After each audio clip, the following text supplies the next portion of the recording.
আসসালামু আলাইকুম সম্মানিত ভিউয়ার্স ও সাবস্ক্রাইব বন্ধুরা, রুবেল তন্ত্রবিদ্যা চ্যানেলে স্বাগতম। প্রতিনিয়তর মতো আপনাদের মাঝে নতুন নতুন ভিডিও দেওয়ার চেষ্টা করি। আমার ভিডিওগুলো যারা দেখলে বুঝতে পারবেন আমি সরাসরি বই থেকে আপনাদের মাঝে ভিডিও দেওয়ার চেষ্টা করি এবং আমার ভিডিওগুলো দেখে আপনারা যেন বুঝে সুঝে কাজ করতে পারেন বা কাজে ফলাফল অর্জন করতে পারেন।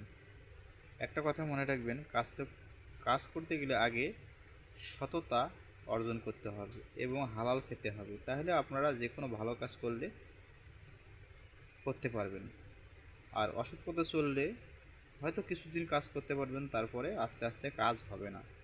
এজন্য হয়তো আমার কথাগুলো হয়তো তিতা লাগতে পারে, কিন্তু একটা কথা মনে রাখবেন, সত্য কথা তিতা হলেও পরে মিঠা মনে হবে। বিষয়টা হচ্ছে, কাজের কথায় আসি। আমি কিন্তু ভিডিও এডিট করি না, কথার মধ্যে যে কোনো জায়গায় ভুল ত্রুটি হয় আপনারা কমেন্ট করবেন, আমি আপনাদের কমেন্টে রিপ্লাই দেব।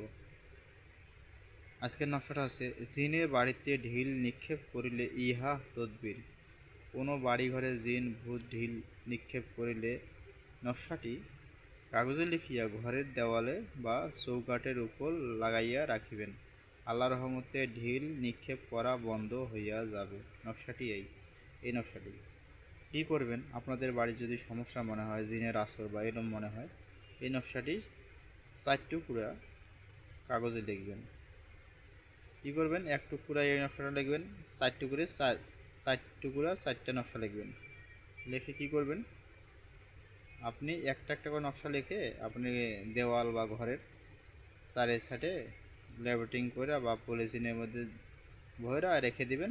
আল্লাহ রহমতে আপনাদের বাড়িতে সমস্যা আগের মতো আর থাকবে না।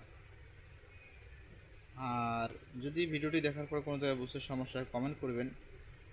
আর কী রকমের ভিডিও চাই আপনারা আমাকে বলবেন, আমি সেই রকমের ভিডিও দেওয়ার চেষ্টা করব। ভালো থাকবেন, সুস্থ থাকবেন, ধন্যবাদ।